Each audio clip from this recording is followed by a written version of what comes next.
Hello, traders. George here, your guide through the treacherous jungles of the financial markets. Welcome back to Edge-Forex, where we talk trading strategies, forex tips, and of course, all the quirks that come with trying to outsmart the markets, or, at the very least, keep them from eating us alive. Today, I want to have a heart-to-heart with you about greed. That sneaky little devil that sits on every trader's shoulder, whispering, "Go on, take another trade. What's the worst that could happen?" Chuckles, yeah, if only it were that simple. Now, before we dive into the absurdity that is greed in trading, let me remind you to hit that like button, subscribe, and follow the Edge-Forex channel. Why? Because more subscribers means I can keep calling out greed for the monster it is. And hey, that like button needs your attention as much as greed wants your money. All right? Now let's talk greed. Let's face it, greed is the ultimate frenemy in the trading world. At first it makes you feel invincible, like you've just figured out some secret Wall Street code. A couple of good trades, maybe a winning streak, and suddenly you're thinking, hey, maybe I am the next Warren Buffett. Yeah, about that. Warren Buffett didn't get to where he is by making impulsive trades because he got dollar signs in his eyes. That man plays chess while the rest of us are playing checkers, all right? So, why do we let greed get the best of us? Because, my friends, greed is like that ex who texts you at 2 a.m. saying, "Hey, you up?" You know you should ignore it. But do you? Nope. You dive right back in and then wonder why you're losing sleep, or in this case, money. Let's walk through a few scenarios, shall we? If any of these sound familiar, then hey, maybe it's time we start reeling in that greed monster. Scenario 1. The all-seeing FOMO. The classic FOMO, fear of missing out. Market's moving up, your finger is hovering over the buy button, and greed is sitting there like, do it, everyone's making money but you. Next thing you know, you're chasing every candle on that chart, and suddenly your plan, your analysis, your entire strategy, gone. Poof. You're now trading based on pure emotion. I get it. It's hard to sit on the sidelines, but newsflash, just because the market is moving doesn't mean you have to throw yourself into every wave.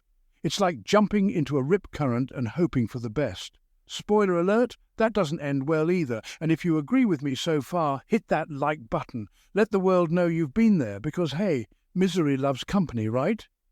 Scenario 2. One more trade can't hurt. Oh boy, this one's a killer. You've had a good day. Maybe you're up a decent amount and you think, one more trade couldn't hurt. Here's the truth. One more trade always hurts. That's how greed gets you, by making you think there's more where that came from. But let me ask you this.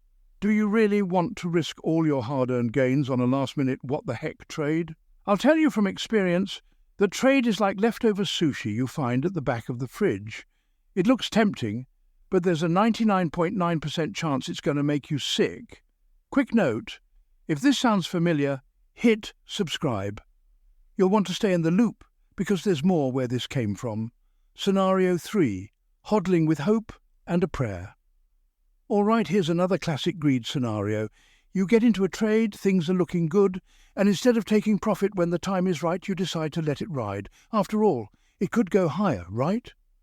Just a bit more, you think. Fast forward a few hours and that winning trade has plummeted into the deep, dark red. Hope? Gone. Account balance? Decimated. Holding and hoping, friends, is not a strategy. It's gambling. We're not here to test the luck of the forex gods. We're here to make calculated, smart moves.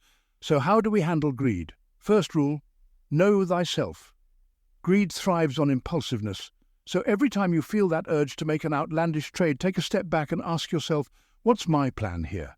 Greed hates plans. Greed wants chaos. So the best way to keep it in check, have a plan, stick to it. Make intentional trades. Second, set yourself some limits.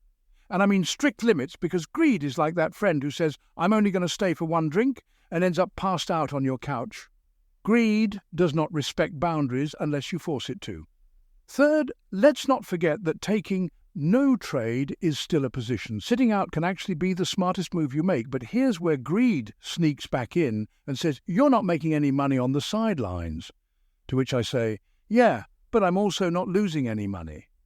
Speaking of not losing, don't lose out on new content. You know what to do. Hit subscribe and get in on the action. You won't regret it. So there you have it. Greed is the friend who smiles in your face, while simultaneously trying to set your financial future on fire. It's always there, lurking, ready to pounce at the worst possible moment. But here's the kicker. Greed only has the power we give it. Every trade, every move, we decide how much influence greed gets. So next time you feel that little devil whispering in your ear, remember, trading's not about winning all the time. It's about being smart most of the time. And if greed doesn't like it, well, tough luck. All right, folks, that's a wrap for today. Thanks for tuning in to Edge-Forex. If you laughed, if you learned something, or if you just need someone else to commiserate with about greed's relentless antics, do me a favor. Join us on our Discord Edge.Forex. After all, knowledge is power. And there's plenty more where this came from. Happy trading, keep greed in check, and until next time, stay sharp out there.